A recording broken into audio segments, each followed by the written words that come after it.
తెనాలి రామకృష్ణుడు విజయనగర సామ్రాజ్యంలో ప్రముఖ హాస్య కవి, చతురుడు మరియు ప్రజల అభిమాన యాంత్రికుడుగా పేరు పొందినవాడు. శ్రీకృష్ణదేవరాయల రాజసభలో అష్టదిగ్గజాలలో ఒకటిగా గౌరవం పొందాడు. ఆయన తెలివితేటలు, చమత్కారంతో సమస్యలను పరిష్కరించే విధానం రాజును మరియు ప్రజలను మంత్రముగ్ధులను చేసింది.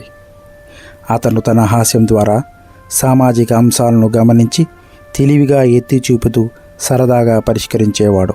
హాస్యం, తాత్వికత, చమత్కారం కలబోసిన తెనాలి రామకృష్ణుని కథలు పిల్లల నుంచి పెద్దల వరకు అందరినీ ఆహ్లాదపరుస్తాయి.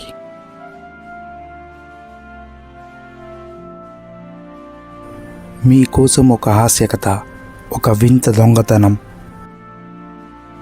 ఒకరోజు మంత్రి తిమ్మరసు ఇంట్లోనే దొంగతనం జరిగింది. ఆయన విలువైన కలం పోయింది. అది మామూలు కలం కాదు, వజ్రాలు పొదిగిన అద్భుతమైన కలం. విషయం మహారాజు శ్రీకృష్ణదేవరాయలకు వరకు చేరింది. రాయలవారు చాలా ఆందోళన చెందారు. ఈ దొంగ ఎవరో తెలియదు, ఎప్పుడొస్తాడో తెలియదు, ఏది దొంగిలిస్తాడో తెలియదు, ఎలా పట్టుకోవాలి అని ఆలోచించారు. వెంటనే తెనాలి రామకృష్ణుని పిలిపించారు. రామకృష్ణ, ఈ దొంగతనాలను ఆపాలి. ఇది నా రాజప్రతిష్టకే భంగం కలుగుతోంది. నువ్వు ఈ దొంగను పట్టుకోవాలి అని ఆదేశించారు. రామకృష్ణుడు నవ్వి, మహారాజా, కంగారు పడకండి. దొంగను పట్టుకోవడం పెద్ద కష్టం కాదు. కానీ ఈ దొంగ చాలా విచిత్రమైన వాడు అనిపిస్తోంది. ముందుగా దొంగతనాలను మనం అర్థం చేసుకోవాలి అన్నాడు.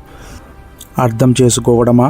ఏం అర్థం చేసుకోవాలి అని రాయలవారు ఆశ్చర్యపోయారు. అవును మహారాజా, ఈ దొంగ చిన్న చిన్న వస్తువులనే ఎందుకు దొంగిలిస్తున్నాడు? విలువైన ఆభరణాలు, డబ్బులు వదిలిపెట్టి ఎందుకు కలం, చెంచా, కుండీలు లాంటివి దొంగిలిస్తున్నాడు?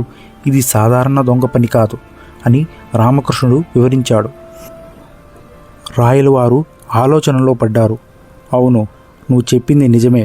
మరి ఇప్పుడు ఏం చేద్దాం అని అడిగారు. నాకు ఒక చిన్న ఉపాయం ఉంది, దానికి మీ సహాయం కావాలి అని రామకృష్ణుడు కళ్ళెగరేసి అన్నాడు.